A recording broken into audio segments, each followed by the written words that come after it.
suddenly realised I was still on mute, so I do apologise. Can you confirm you can see the screen okay and also hear audio?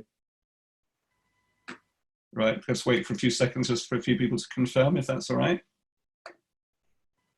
Okay. Right, lovely. Can people just confirm? So just to confirm, I'll just confirm it's online. So it's Graham, you're with us. Jackie, welcome. Andrew, welcome. Claire, Enver, Frank, James, hello James. Manley, Mark, thank you for joining us. Nigel, Peter, Raymond, Suzette, and my lovely wife Wendy. So no one's confirmed yet they can hear audio okay. So Chris, can you hear okay? I can hear you fine. Yeah, good, excellent. Mira, I'll take it you're okay. Can you hear me? Yeah, good, excellent. Okay, Claire's confirmed, Chris has confirmed, Nigel's confirmed, brilliant. So let's get started on that note. So I wanted just to introduce Chris this afternoon. He's joined us as a co-panelist today. We are supposed to be streaming over Facebook Live, but I think we will have to publish that later on because it's not working for some reason. But this is going to be called Look Forward Thursdays. It's just this week because it's a pilot. It's on a Friday, rather confusingly. Basically, if you could make sure on the right-hand side you've got the chat window opened so that you can ask questions at any point.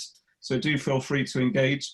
And what might be really nice is each one of you, if you could just very quickly introduce yourselves. So just, we've obviously got your first name, last name. Just give in sort of one sentence what you primarily do or how you like to make a difference. If you could just introduce yourselves, that'd be fantastic. While you're doing that, we'll just go through a little bit more. I think what might be nice is just to share a little bit of a human story as well, because in fact, I've got Alex to blame for this, to his credit, because a couple of weeks ago, this conversation really started as a consequence of the coronavirus, and I felt that we want to have a much bigger impact. So I was discussing how it'd be really good to reinstate the webinars, which we had been doing a lot of as live events. And what I was very moved by was about 10 days ago, you could almost feel palpably the mood of the country change from one of self-interest, where people feel they have to go along to the supermarket and sort of basically raid the shelves, to suddenly changing where people actually wanted to actually help each other. And I think we've seen some amazing examples of that in the last few days, where, for example, when Boris Johnson announced that we needed to help get 250,000 people to help with the NHS and also help deliver food to the people who may have special needs and everything else. And we've had over 1 million people actually come forwards.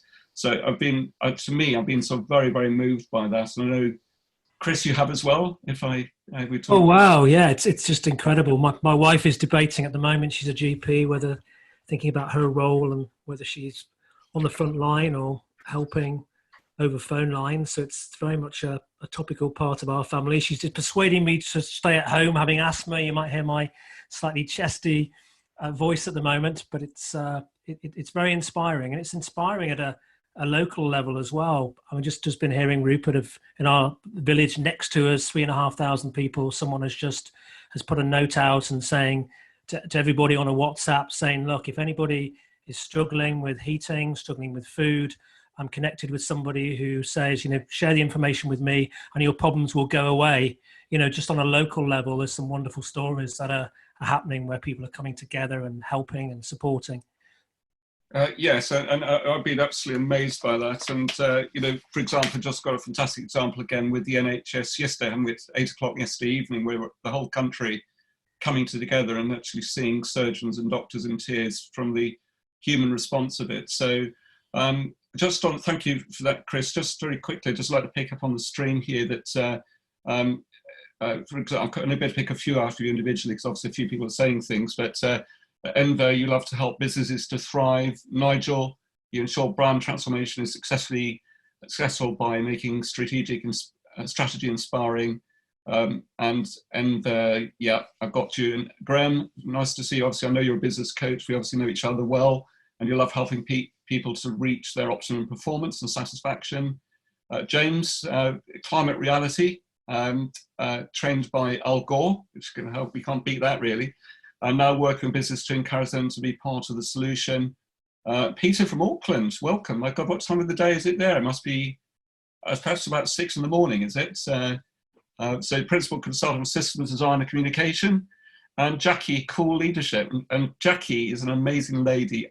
No one asked her age. I'd love you to guess it.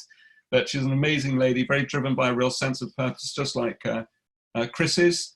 And going back to the story a little bit earlier on, which I picked out on Alex. Alex actually said, look, Rupert, I think your vision for this is too small. And he said, look, we need to be getting this out on Facebook Live and YouTube. And that's obviously what we've been trying to do today. But we want to go one stage even further than that, to go out also via Periscope and via LinkedIn Live as soon as we can do so. So, and Jackie's made a lovely comment about this is an opportunity to change everything when it's all over. I 100% agree. Pradeep, welcome. Claire, you'd like to generate sales leads for technology vendors. Welcome. Manly, my work is to create movement and compassionate leadership.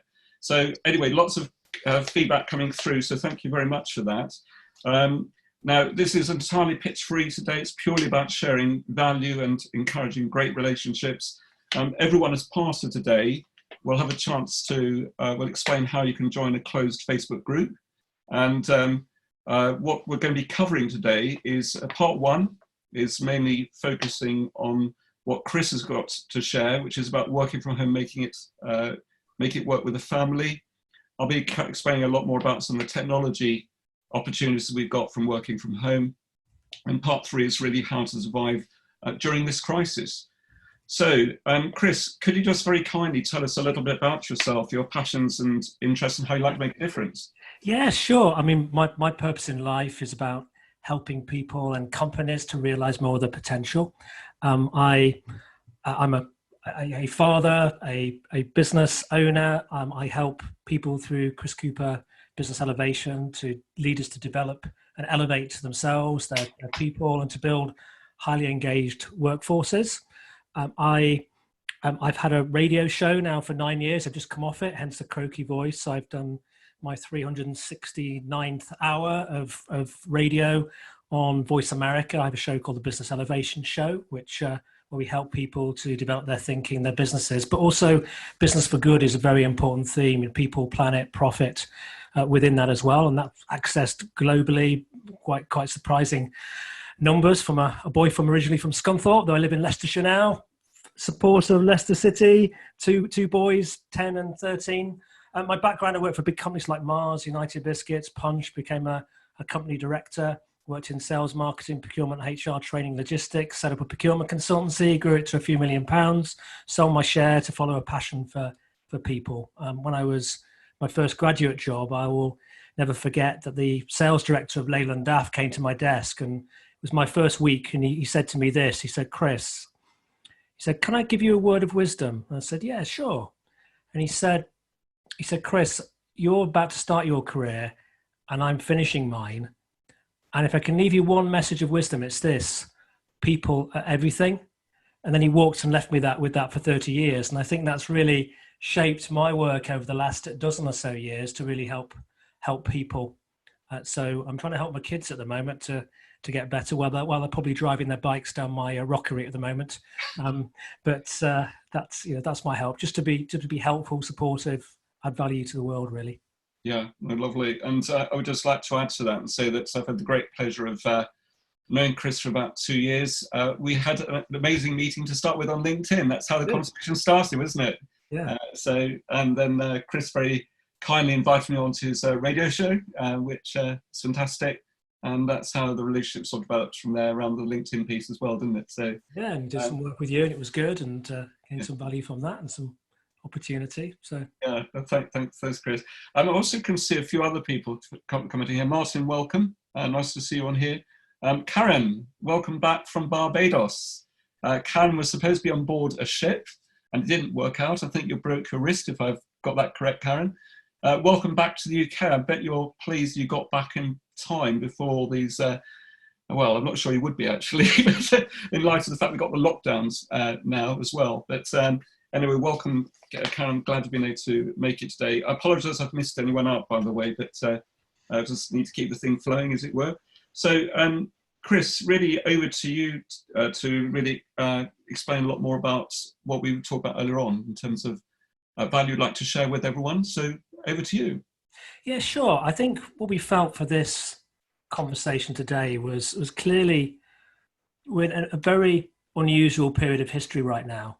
And I'm telling my children who are 10 and 13 that, one day they're going to be telling their grandchildren about this, and they're going to be listening eagerly, because who would have expected this only a few weeks ago, unless you were Bill Gates, who predicted this and was speaking about it in 2015. And clearly what it's done is it's thrown reality and our expectations up into the air. One of the things I always used to say to people before this happened was, we don't appreciate normal enough, but now maybe we do. The rug has been pulled from underneath us, and we're probably all in this uncertainty at the moment. Many of us in the world, about a quarter of the world, and I think many of the people who are here are probably in lockdown right now. We find ourselves in situations where our clients, who may have put our work very important at the front of their priorities, have got other priorities. They're sending their customers out, so they're people out working from home. Some of them worried about, obviously the survival of the business, and that's been food, and which is obviously flourishing, those areas of need. I know in terms of, myself, we've got situations, as you will have, with families. We've got elderly relatives. I have a 90-year-old mother-in-law with dementia. My mum's on her own. We've got kids suddenly at home, and thinking, crikey, there's no sign of when they're gonna go. New business development suddenly seems to be off the radar, and we're having to come, to a sense of what this new reality is about. And I think the challenge at the moment is that the danger is the virus may or may not have hit us personally. We've had some relatives with it and some friends, but it may have not hit us personally. Yet this wave of anxiety has hit us, and the danger is that could lead to us being, and our clients, our customers, not being as mobilized as they could be, starting to live in fear. And I think, though there is all of this concern going on, is maybe also there's a new dawn right now.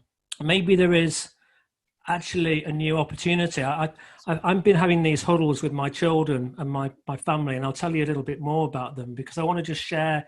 And when Rupert was chatting with himself, I've been employing some of my strategies, and I see there's coaches on here and facilitators, and you're maybe doing similar things. But I was going to share with you some of the strategies that I've been working on myself to keep myself up there, and also help my family over the last week and moving forward, because actually there's maybe a unique opportunity right now. There's a unique opportunity to develop ourselves, to rethink about our businesses.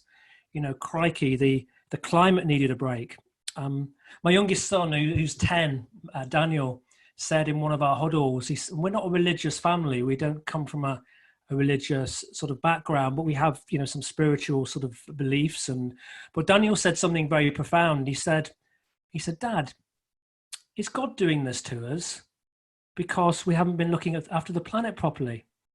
And apparently in The Guardian today, there's an article raising a very similar question, which is nature doing this to us because we haven't been looking after the planet properly? But I'm also sensing right now, people are coming together. I'm connecting more with relatives, with friends. We're having deeper conversations. We're having to look at, maybe our revenue stream. My pension, my guy who looks after my pension, the company, called me this week. I wish they hadn't. They told me how much my pension had gone down. There's this new kind of reality, but maybe there are some things that are more important that we've been missing because we've just been so busy. So what I guess the purpose of this is to encourage us to use this time really well, to use it as a time to connect, to bring people together. We can't manage this broader situation, but as a statement today came out that COVID-19 pandemic is a powerful reminder of our interconnectedness and our vulnerabilities. And we were strongly committed to a united front.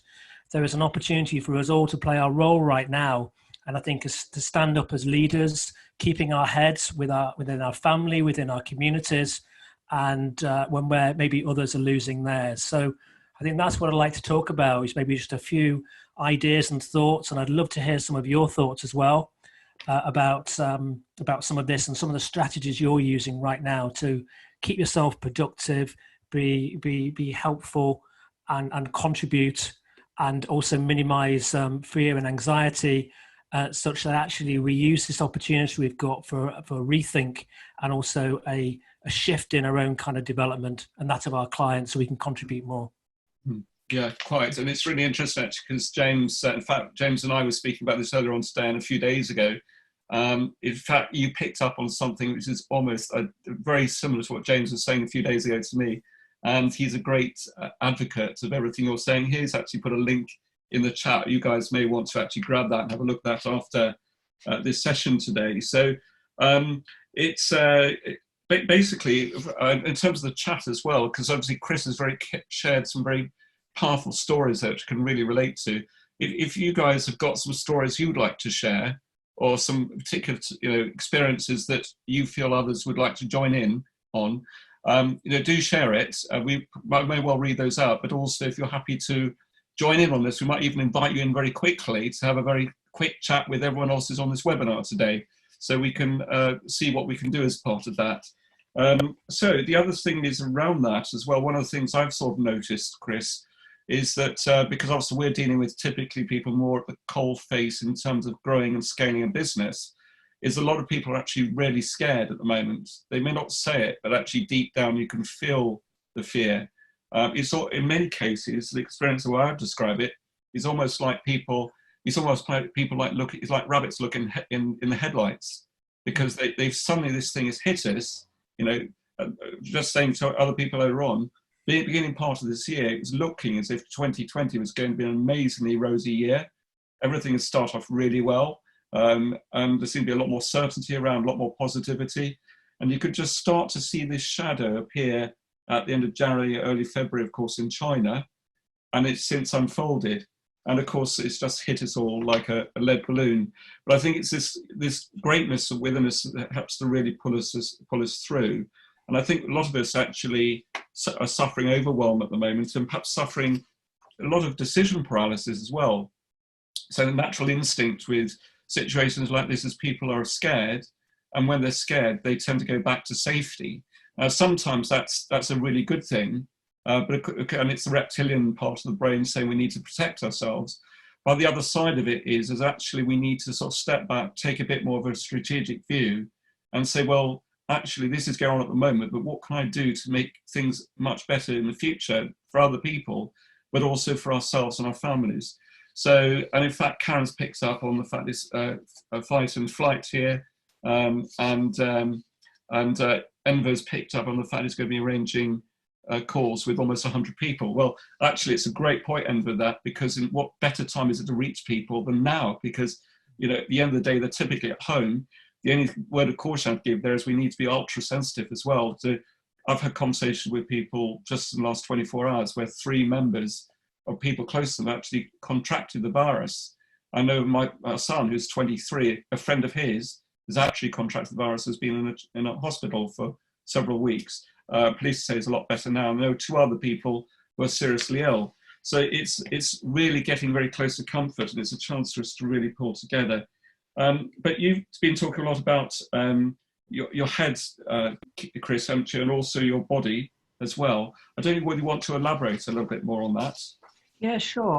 Where I've been kind of focusing, and with my family too, is kind of in 3 areas really. And the first one is the head. So you're getting yourself into that space where you're productive. And I think the danger, that's something I felt at the beginning of the week. I was kind of in this slightly foggy haze, maybe a week or so ago, in a foggy haze of, crikey, all these meetings I got this week and great client work I got that I was looking forward to. Suddenly everything was being postponed, and all of this news starts to build up, and you're thinking about all the permutations and combinations. So I think the key is to kind of, it's partly being a little insular about it, but focusing on your own state of mind.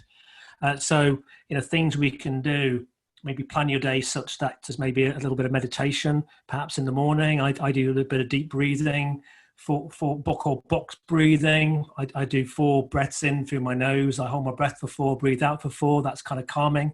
I've also been ensuring that with news, I'm only watching it. I look at it on the phone in the morning, or a bit on the TV, and then I end towards the maybe 6, 7 o'clock. But I'm not doing too much more besides that, because that can be quite kind of distracting. And I'm working with my family. As I mentioned, I'm having huddles, so we're having them every day. I've got 2 boys, 10 and 13. Their behavior wasn't great at the beginning of the week, but I saw an opportunity to bring us together in terms of this special time and work with them. So we're having these sessions where we look at the head. So we look at what are the things maybe we've learned today, what are the things we're grateful for as well. I'll share a little bit more about that as well. We've been doing some strategies. So we've been doing something called 11 strategies, which a friend of mine, Barry Shaw, created. These are 11 strategies for joy, and you can find them at barryshaw.com. Barry is a fascinating man.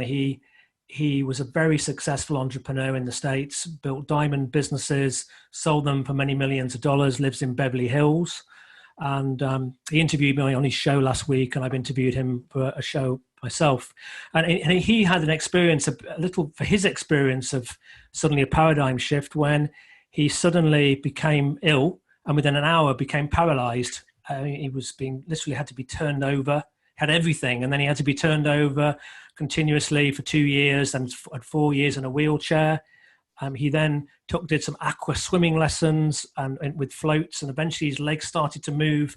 He now swims 2 miles a day, 6 days a week, has swam 7,500 miles, and he decided to dedicate his life to joy. So we're looking at these videos every day around joy, which I'll share a bit more when we talk about heart. I've also got I'm trying to learn things. So I've just been reading this book. I just interviewed a guy called Paul Hargreaves of Cotswold Fair. He's got a book called Forces for Good. So I'm trying to make sure I'm using this time to keep on learning. It's a great book, by the way. And so I'm trying to learn things, and I'm inspiring my kids. I've got the older one at the moment. He's studying the book by Viktor Frankl, about man's sort of meaning, search for meaning. He doesn't read Matthew, so he's got on an incentive of some healthy pocket money for being able to articulate the book. But I'm thinking it might help him with his kind of mindset. The other thing I think I'm doing, which I think I found very helpful, is planning my day carefully, and I'm planning my day around when I'm at my most productive.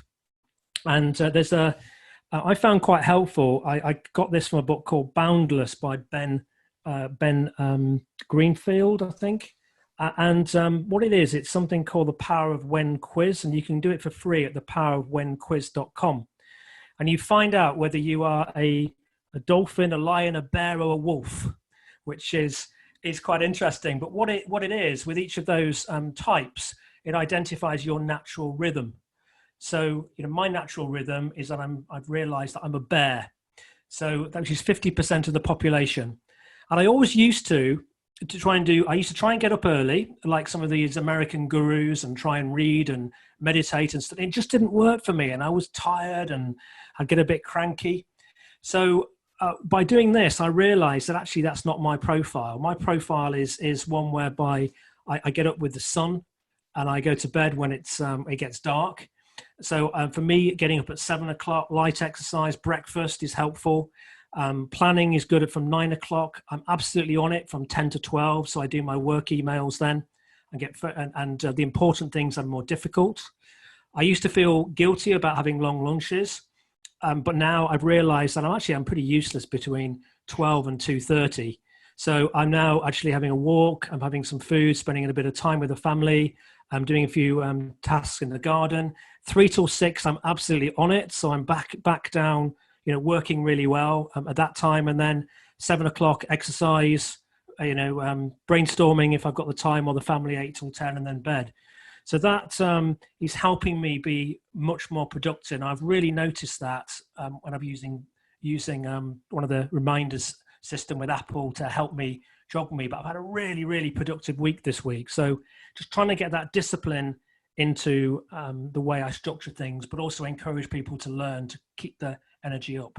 That's head. Yeah, it's interesting actually. As someone which will remain nameless, I know who, for example, has got a really good job, but he's just been told the last 24 hours that he's been furloughed under this scheme. Now, obviously, from his point of view, it's not bad because he gets close to his full salary, but actually, suddenly, from going into a really good job every day, for the next 2 months, he's having to do very much his own thing.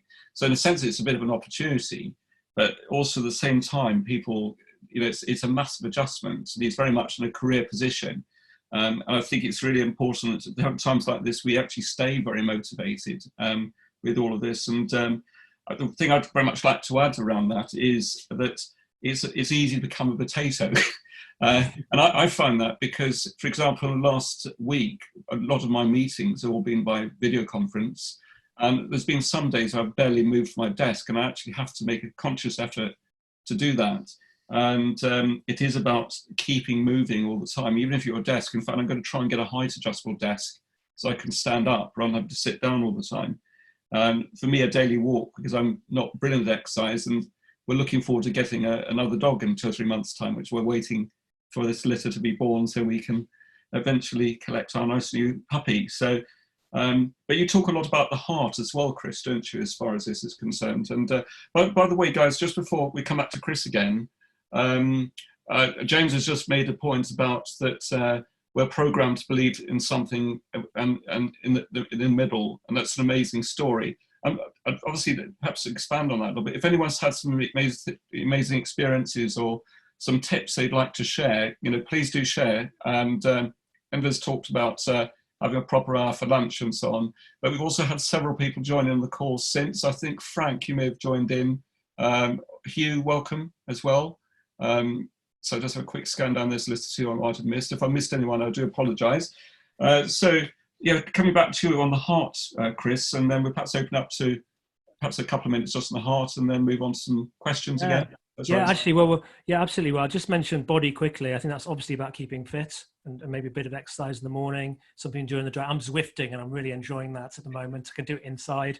So that's quite cool. And my kids have got targets as well on exercise. I noticed something from Nigel as well, was saying that he hasn't had meetings on a Friday afternoon for months. And I purposely, for 9 years, I've hosted my radio show 4 till 5 on 8 a.m. Pacific on a Friday afternoon. And I do that because I know I have a bit of a natural slump on a Friday, but by doing the show, it gives me great energy and inspiration going into the weekend. So I think Friday afternoons are good for learning and development and coming to these sort of things. So talking about the heart, so the heart is very much about what we do for other people. That makes us feel good. It's contributory. And therefore, one of the things we look at as a family is what are we doing? What have we done? What are the kids doing to contribute to others? And, it might just be as simple as ringing grandma up and having a chat with her, or writing a note, or sending a picture, or contacting a friend. I'm contacting 2 people a day that I haven't been in touch with for a while as a minimum, and just connecting with them. And my aim is to leave them feeling better. So anything we can do with the heart, I think is really quite helpful.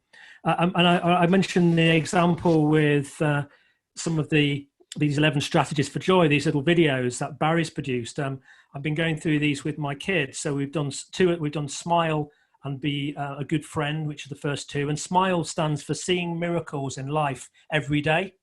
So I'm getting the kids, and we're all saying, what are the little miracles are we seeing that each day? Because, actually we're very fortunate in many ways compared to many people. And we've talked about being a good friend, about being kind always. And these principles are connecting us and helping us feel more kind of heartfelt and with others. So I think mind, body and heart are 3 good areas, I think, to give intention to. And then a little technique as well. 3 by 3 by 3 is a good one, shared by a friend of mine, Stefan Wiesenberg, the founder of Engagement Multiplier. Identify 3 things you're grateful for, 3 things you're going to achieve today, and then reflect on 3 things that you have achieved today. Yeah, no, thanks so much for that, Chris. And I think it's at times like this when it is about everyone pulling together as well. Certainly I want Business Growth Bureau to, in effect, become very much more of a movement, as it were. It's all the people in the organisation and all our clients and members and supporters that are so important. And it's, you know, if we have all got similar combined beliefs and actions, it's all that part that gives us great strength. And very, very grateful for that. So what I think we'll do, because I was conscious of time a little bit as well with this, is we'll come, Chris will come back to you in a little bit if that's all right with you. We'll perhaps move on more onto the technology section, and we'll also then pick up on some of you guys of other things you've actually said. And that is basically to do with making technology work. Now, I don't know on this call who's been having to grapple with technology. We were grappling on this call just before now. I got it working perfectly earlier on, was streaming to Facebook Live and also YouTube, and it's working like a dream. And now on this call, for some reason, can't do it. But anyway, so I was grappling with technology. What examples have you guys got on that? But we just touched on this a bit earlier on, but I'd say the desk that you work at is really important. So I've got a desk here which is very fixed, in real terms, looking height adjustable desk. Making sure you've got good computer with a good screen, because especially if you're working for a lot of time, the software, important that you have on a headset. If you've got a good broadband connection, obviously at times like this, you really benefit, and potentially a scanner. So I'm not sure which video conferencing solutions people are using on here, but I know a lot of people use Zoom and also Skype. And for example, sharing documents, bit of food for thought here. You know, really good examples of that. Obviously, Google Drive, Dropbox. You've also got things like Evernote as a way of a document retrieval system. It's really, really good, and you can integrate that with a scanner as well. And for example, all the paperwork we get in, all the invoices and so on, if you just put all those good things into the scanner, it will put them straight into Evernote for you, and it even OCR it at the same time. So you can actually search on words or phrases in documents or invoices. So in our particular case, I think we've got something like 10,000 documents already in the last 3 years or so. Well, every single one is automatically indexed, so it makes it really easy for us to find things. And then productivity tools. We talked about productivity today. You've got things like Trello is a really good product. I'm not sure how many of you use Trello. Obviously, there's some other really good ones as well. And if you're going to use things like Google Drive and Dropbox, which we'd highly recommend because it synchronizes with things with the cloud, there are some drawbacks with it as well, in the sense that if you do delete something in Dropbox or Google Drive, you tend to find within a minute or so it's deleted everywhere else. And a lot of people forget about this, actually. So I know that also can be done accidentally. With something like Dropbox, it is possible, and Google Drive, to set up, say, archives documents so things are safe. But what I'd recommend as well is, if you're going to be working from home, don't just rely on a sort of backup via Google Drive or Dropbox. Look at having an external storage device as well. So on a Mac, you're blessed because you've got things like Time Machine, which makes it incredibly easy. On a PC, unfortunately, they make it a little bit more difficult. But if you were to plug an external drive, just get in the habit of backing things up, so that you never know when things do go wrong. Obviously, you've got account solutions like FreshBooks and Xero. Again, our accountants, believe it or not, or our bookkeeper, I've never actually physically met. Been working for 3 or 4 years. We do a lot through Skype or Zoom and everything else. But she just methodically just gets on with everything behind the scenes, does our management accounts, job done. We've also got remote teams. At times like this, you know, other things you could do and use remote teams. Some of our team, for example, is in the Philippines, and we've had some of those team members for 5 years. They've been with us a long time. Also, you know, I very much would encourage you as part of this, because the purpose of today is purely about building relationships, sharing value, and we want people to feel they belong. We want to encourage you to take part in these weekly live streams, and to also to share the links as well, share them out there, because the more we can help and support each other, then great. Obviously, we can then start to make a larger Facebook group and bring everyone together. So I could just see some conversations coming in as we speak. I think, Nigel, you're feeding in, you're saying Todoist. Yeah, I've come across Todoist. It's really helping me. That's like a to-do application, Nigel, if I remember correctly. It's cloud-based. It keeps you focused. And, oh, right, okay, you can send things over and it just sorts it out later. I didn't know about that. Karen, you've made references to it being a great opportunity to work at home and how to move your business online. as such as possible. 100% agree. And Chris, actually, Chris, tell us a bit more about your comments you're making there to James. Oh no, just say I think James made a point. I think he was a little concerned about what he was posting. He's been posting some good stuff, and it was just looking. He said the human brain can't really understand the exponential, how rapidly something can spread, and I think, but also can't understand how one person can make a difference. And I think it's, this virus is an example. It probably started by the actions of one person in China, and it's had an enormous ripple effect. And we talk about the butterfly effect, and a butterfly flapping its wings in the Andes can have an effect the other side of the world. And I think this is an opportunity right now to think about how we can all have a positive impact through what we're doing. And the key thing is that we get into action. We don't just think about it, but always with good intentions, I suggest. Yeah, thanks so much, Chris. That's really appreciated. So what we'll do again, to keep some of those questions coming, by the way, or any feedback, we will try and get to them as well. Now, what we'll do is we will try and make sure we run on by 6 o'clock to time. But obviously, there's no rush at the end. If people want to stay on and raise some other points of discussion, we can potentially open up the mics up as well if necessary, or if anyone would like. I'd gladly do that. But what we'll do is we'll make sure we cover everything we promised to do today, and we can always spend more time with anyone who's got any questions afterwards. So moving on from that part of it, and we'll come back to some of these later on, is the next topic really is how to survive and thrive during this crisis. We touched on that a little bit earlier on. Obviously, with respect to the government at the moment, I'm trying not to be non-political here, but they've almost got a task which no one in their lifetime would ever really want to experience. And obviously sad to see that Boris Johnson and Matt Hancock have contracted the disease as well. Hopefully they'll be fine. I won't talk too much about the support packages that are around, because in real terms, it's a very big subject. Now, next week, we've got a special guest coming on the programme, which has got a lot of experience on this, and she's going to be sharing a lot of top tips in terms of getting help and support for your business at a financial level, and also answering a lot of the questions to do about being able to tap into grants or funding, or indeed whether you're potentially eligible for all sorts of types of assistance. Her name is Linda Bazant, so we touched on that a bit later on. Equally, just as a point of reassurance, and obviously it's a very personal thing, but if, for example, you're a bit overwhelmed because you thought everything was going very well, and you're perhaps financially struggling a little bit at the moment, either you personally or your business, whatever I'd say to you is don't be intimidated or bullied or feel bad about yourself with all of this. Fundamentally, don't be an ostrich. There is actually a lot of help out there and support from very good organisations. Fundamentally, at times like this, organisations should be being really supportive towards you.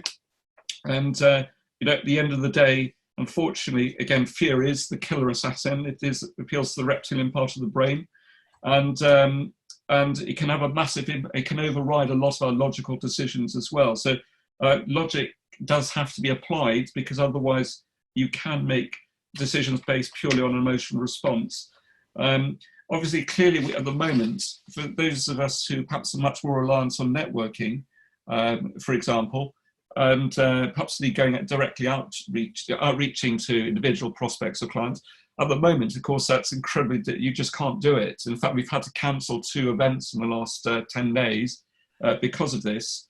And the good thing is that using some of the new mediums that are available, which are available to us all, things like LinkedIn and Facebook and others, there's really good ways you can generate business through that as well. And I would like to just also pose the thought that it is a time potentially to a little bit of a pivot as well with your business.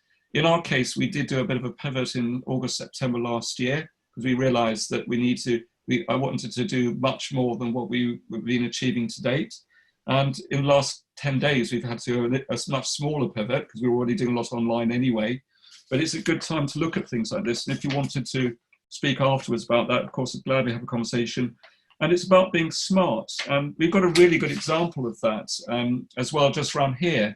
For example, I'm sure all of us hate the experience of going into a supermarket at the moment. And I've always hated it anyway, but the thought of going in as it is now apart from the fact you might pick up more than you bargained for as well, it doesn't particularly appeal.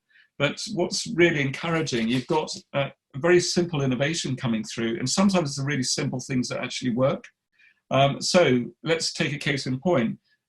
Just down the road, we got to hear about, and my wife, Wendy, got to hear about the fact that the greengrocers offered a delivery service. So Wendy rang up the greengrocers and they said, we're really interested in having some vegetables and every bit species. Can we have them delivered? They said, yeah, of course we can have that. What else would you like? And he said, we've got an arrangement with the butchers next door. We've all got an arrangement with the baker next door on the other side of us as well. So, and they got Coughlin's on one side and butchers on the other. So they said, okay, well, tell us what you like. And so Wendy then rang up the butchers and then also rang up the bakers. Couldn't get through to the bakers. So we're back to the greengrocers again and said, right, we've ordered something from these other two places. Can't get through to the bakers. They're obviously really busy. They said, well, see what, don't worry about it. Tell us what you want and I'll go and get the bread for you and we'll go and pick it up and we'll drop it over to you. So, you know, my wife, I think, ordered at 4 o'clock in the afternoon. By 10 o'clock the following morning, this chap turned up at the door, said, look, when I come up to the house, I will warn you, I will have to drop everything outside and run off because of social distancing rules. But nevertheless, that's good. Now, that's an example how really small businesses can act really smartly. And I think it's at times like this is about just doing precisely that. So this is the other reason why I want to do this now. It's the time could never be better to really start looking at how we can help each other and work with others. It's also good, clearly if you've got no money in the bank, then you can't risk things and take an undue risk with yourselves or your business. But if you have to put a bit of money to one side, I would urge you to think what you can do smartly from a marketing perspective, because at the end of the day, if you invest in yourself and your business now, as the things do start to turn, which they will start to turn in 2 or 3 months' time, what you'll be doing is you will then be way ahead of everyone else and you'll actually be riding on that wave. What there can be a tendency to do is for people actually to go back into themselves. I think, and especially coaches, trainers, mentors are particularly guilty of this. And I speak for myself here a bit as well. We all like our shiny pebbles. We're entrepreneurs. We like new things.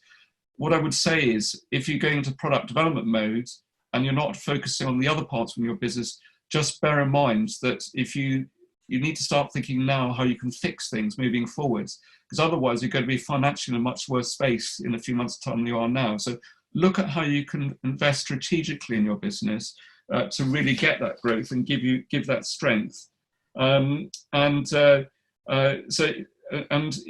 we talk about is a lot around the social selling blueprint, which is around the 3 cogs. So it's generating leads, nurturing prospects, and turning those into sales-based opportunities.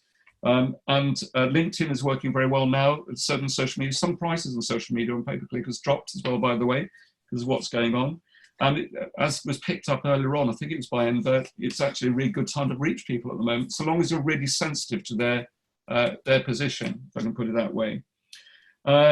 It's also about sharing lots of content, but don't get obsessed with content. Content's great for increasing awareness, but it's a very long burn with content, or it can be. So it's about being much more strategic generally with your marketing outreach. And it's a time for us all really to come together and help and support each other. And we want you to feel you're part of an organisation which cares, and we're here to help and support you. Hence, a lot of content is we share online through our website, through video content, as webinar material on there, recordings. And obviously we're running events such as today, and we've also got some free focus groups you're very welcome to take part of by going to the events part on our website. In terms of I think let's look at some of the questions now. So I think broadly speaking, we're sort of going reasonably well for time. A few people are dropping in some comments here, so let's pick up a few more. Do keep these coming, by the way. So James is saying, a very active James, aren't you? I love coming up with some of the comments and making really good points. We need to learn from this crisis. It can inspire a new collective consciousness, perhaps a new collective evolution of the human race to be more inclusive, more accepting and more sustainable. Couldn't agree with you more. I'm sure that's something you 100% agree with as well, Chris, isn't it? Absolutely, yeah. I've made the point back to James there. This is actually... obviously there's all this going on, but there's a part of me that's actually quite excited by some of the potential opportunity here to be much more aware, and to be more high in our consciousness. I just had Paul Hargreaves, when I mentioned I interviewed him on the Business Elevation show this afternoon, and Paul actually started crying, and he started crying at the point where he talked about how large businesses are destroying the lives through their behavior and countries, when he's out in Kenya and various countries in India, etc., where whole environments are being damaged, and those who are the poorest in society are suffering the consequences of our pretty disgraceful behavior. And he actually started crying, and I think those kind of messages we have to get through to people, that we are all interlinked and interconnected, and this is a monumental shift in history. It's a shift in history now. No longer do we generally have to explain about climate change and why it's important to people. They now know it. They also now know, the impact of something like the coronavirus and how that can have on a way of being. But this is our opportunity to, I think, really help humanity to shift its direction. It's a tipping point. You're right, Nigel. It's a tipping point. Yeah, I 100% agree. I 100% agree with that. So obviously, I think we're sort of, broadly speaking, keeping up with things here. And thanks very much, Muriel, for that feedback. So, and Mandy's saying, so the key for me is that we learn from this and resist just going back into our old habits. Yes, I 100% agree. And unfortunately, picking up on your point, Chris, and again, unfortunately, a number of the corporates are really bad at this. So there's a particular bank who will remain nameless in case I get sued.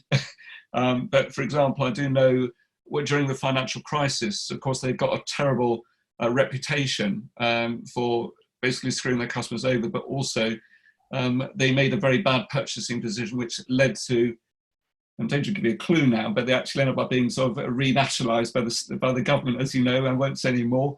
But actually, years later, someone I know went in to work for some of the senior leadership team, and I asked the question, has the culture changed within the organisation? And this was 2 or 3 years ago, so it may well have changed since, but actually fundamentally it hadn't. And I think there's a real issue that, especially with some of the larger organisations, where a leopard doesn't change its spots.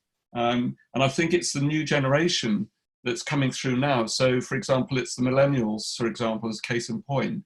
A lot of some of the old guards through this crisis, for example, may actually end up by leaving their respective roles. And you're going to get a whole new generations of people coming who actually got a real desire for social good. And I think actually what could be is that the millennials, for example, perhaps lead the march on that. And within 5 or 6 years, I understand they're going to be the majority in the workforce. So I think we need to be ready for that that change as well. So yeah, Karen, thank you for that one. 100% agree. Now we're going to come on to a few sort of final points, but then I want to also give people time to ask questions. Okay, so obviously if people need to go bang on 6, they're very welcome to go. But if there's other people who'd like to stay on for a while, please do so. And what I would just simply say is we've got, I think we've got about 18 people still on the call now, which is really good. So if any of you have got some questions you'd really like to ask, or if there's a story you'd like to share, just tap it in the chat window, and also tell us whether you'd quite like us to bring you on to the programme, as it were, because it might be really nice to pick out 1 or 2 people on here this afternoon who're sharing lots of value. And we've got something to just share with everyone, some of their experiences. And let's invite you on. We can see whether we can get you to join the call as a video and an audio comment. So feed in with some questions. Do keep those coming. Whilst you're just thinking about them, typing in the chat window, I'll just give a little bit more of a summary just to make sure we cover everything today. And then what we'll do is anyone would like to contribute. James, you've been particularly vocal on certain things, and Karen, some others. So if you feel you want us to open up the mic for you and give you a chance to be part of it, then please do. So what we'll just do is I'll just very quickly give you a little bit of guidance as well in terms of a few little things that you can do in terms of next steps. But I'm just going to momentarily just share my screen just for a moment as well, because it's sometimes easier just to physically show people things. here. So if I can bring it up in Blue Peter fashion. So this is our website, which you're probably all familiar with. But fundamentally, if you were to go to the events part of it here, obviously this is what you're taking part in today, the live stream. This page will be updated tomorrow with next week's live stream event, which will be on a Thursday. So it actually is called Look Forward Thursdays. Do feel free to sign up for next week. Every single week, we're going to have different guests on. So we've got Linda Bazant next week. And obviously, it was too soon to bring her in today because, first of all, I need to speak with her properly, but also the people need time to digest what's being said. But she's going to be dealing with lots of business challenges that we face, also how you can tap into this government funding, this resources. And for example, if you've got a portfolio career, my wife, for example, has got portfolio career, works for a number of companies, some through PAYE, some as through Business Growth Bureau. And it may well be, for example, that she may not be eligible for very much at all for all sorts of reasons. There's many sole traders or smaller business owners which may find there's actually not very much up at all. But Linda also could share some top tips with you on how you can tap into that. So do feel you can join in next week. The other thing you're very welcome to do, and this is free again, is you're very free to join in an online focus group. Now we normally cap that at about 12 to 20 people tops, and it's a 2-hour session. It's much more intimate. It is looking much more at the sort of 12 pillars of growing your business, but also strategies for growth, mainly around LinkedIn, but also your coronavirus mitigation plan very grandiosely. So think about that as well. And as part of this, if you take any form of action from today, whether it's booking into another focus group, or whether it's actually watching a video, or for example, one of the things we recommend is completing this 12-pillar diagnostic questionnaire. This enables us to drill down in about 7 or 8 minutes on the 12 key parts in your business that you can need to be looked at, and what strategies you can put in place. Now, as part of that ties in with the focus group, and that also enables us to have a much more detailed one-to-one conversation with you. Again, all this part is free. It's only if you decide you want to engage a bit more, and then we've obviously got a few low-cost options to make you feel part of this, but also we've got some other options if you really want to put rocket fuel under everything. So really that's as far as this is concerned. So as I say, I urge you after today, let's go away from sharing screens now, go back to you guys. I'd urge you very much for today is take some form of action from this in terms of looking at your business. Do feel free to join us next week. And also, if you want to join this focus group, just register.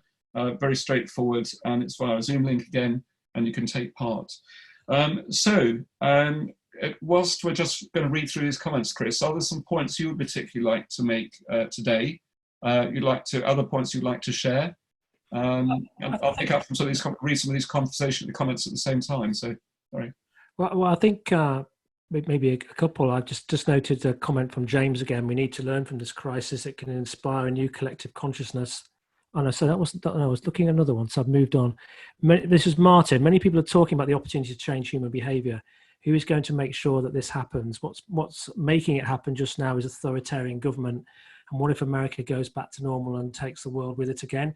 I suppose, Rome doesn't change in a day, and it's going to be, chipping away at this. There is a, groundswell of people who do care about this. I felt it was a backward step with Trump, and preferred Obama from that perspective. But who knows over the long-term perspective? I just think we have to use language that is freeing and not restrictive, and we have to collectively come together and make change at the level that we can operate in.